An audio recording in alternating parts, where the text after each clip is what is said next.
Hello mọi người, mình sắp về Việt Nam.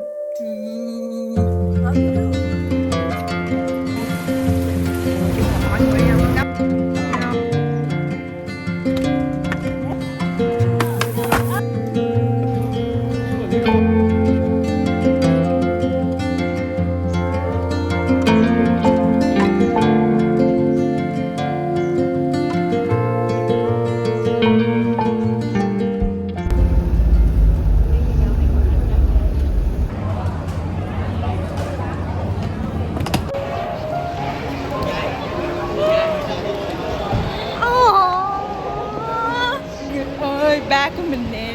Hello. Vũng Tàu dù không phải là nơi mình sinh ra, nhưng là nơi chứng kiến mình lớn lên. Mỗi ngóc ngách đều mang hương ký ức.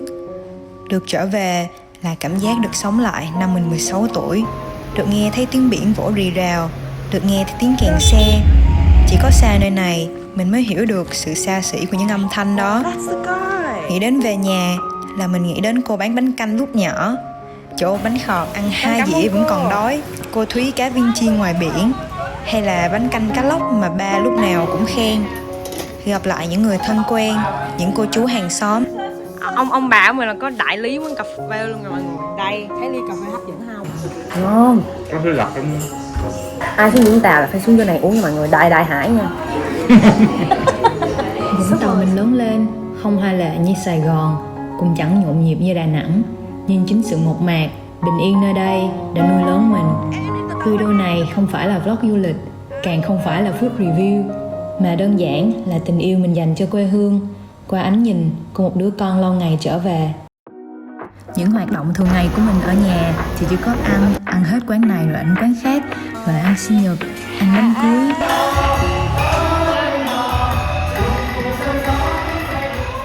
Đi chợ Việt Nam, ăn đồ Việt Nam là mình cảm thấy rất là hạnh phúc. Mà khi hạnh phúc thì con người ta tăng cân rất nhanh. Mà khi tăng cân rất nhanh thì mình phải tập thể dục nhiều hơn. Thì những điều mà mình làm thường ngày, còn có hoạt động thể thao như là đánh cầu lông với anh em họ của mình. Ở Vũng Tàu thì lúc nào cũng có cảnh biển đẹp nè, cảnh núi non hùng vĩ. Nên là mình đã tự nhủ bản thân mình sẽ leo hết những cái núi ở Vũng Tàu. Mình leo núi lớn, núi nhỏ, lên ngọn Hải Đăng. Trên núi nhỏ còn có chú Giang Tây nữa. Ở trên đỉnh núi đó thì có 900 bậc thang. Ai leo tới tay của chú là thấy trọn biển Vũng Tàu luôn. Trên đường đi leo đến đỉnh thì lúc nào cũng sẽ có ghế đá để ngồi, nên là mọi người sẽ không sợ mệt đâu. Được không mẹ? Còn hòn đảo xa bờ đó chính là Hòn Bà. Chờ ngày nước rút, mình và gia đình sẽ dậy thật sớm để lội sóng, đi đến Hòn Bà và viếng lạy. Ở trên đây cảnh rất là đẹp luôn. Mà giả dụ mình không chơi hệ tâm linh nhưng mình vẫn muốn ngắm bình minh thì mọi người có thể lên đồi Con Heo hoặc là mũi Nghinh Phong để có thể ngắm bình minh cùng với nhiều bạn trẻ khác và chụp hình rất là đẹp luôn nha. Trong gió táp thẳng vô mặt đâu. Ủa thì ở đây là cổng mặt trời trong truyền thuyết à? Có vẻ là vậy đó.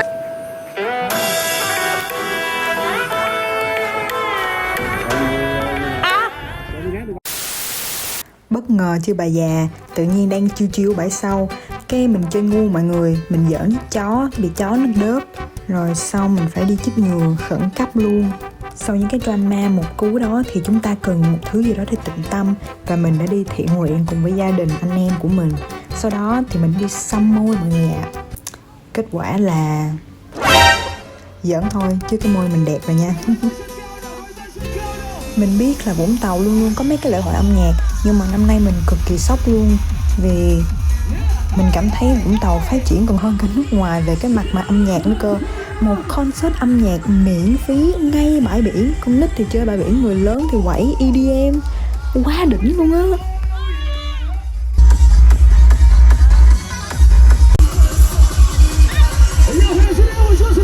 Chưa kể đầu tư đến mức mà có khinh khí cầu miễn phí phục vụ mỗi bữa sáng cho mọi nhà luôn nha. Hi, I'm big fan of Big Barbie. Vũng Tàu không chỉ đẹp bởi cảnh biển mà còn bởi những con người thân thương, là anh em lâu ngày gặp lại nhưng vẫn cứ khả khị như chưa từng xa cách. Là những người lạ sẵn sàng nhường cho mình một chỗ ngồi mát hay hay là tặng cho mình một cái tripod Chú tặng cho mình cái tripod mới luôn. mà không cần lý do, có cái gì đó mộc mạc, thật thà, dễ mến mà mình không tìm thấy ở đâu khác.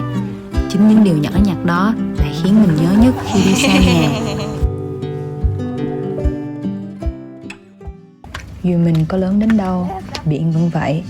Có những người không nói lời tạm biệt, nhưng họ vẫn ở đây.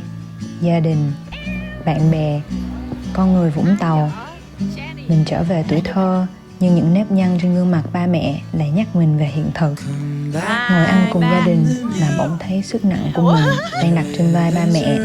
Được về nhà, được quay lại ký ức, được vô tư cười đùa, được gặp những nhân duyên mới giữa biển cả. Nhưng cũng là những thứ khiến mình luyến tiếc. Ngày xưa thấy Vũng Tàu thật buồn, còn bây giờ thì mình nhớ từng khoảnh khắc. Người nhà mình xa quê bao thập kỷ, nhưng về lại đất mẹ thì ai cũng chỉ là đứa trẻ chưa lớn. Vũng Tàu với người khác có thể chỉ là một cái tên dần biến mất khỏi bản đồ, nhưng với mình, nó là tuổi thơ, là tình yêu, là người mẹ đỡ đầu sẽ không bao giờ bị lãng quên. Shelter from the storm, I'll keep you safe and warm. We'll hide out here for as long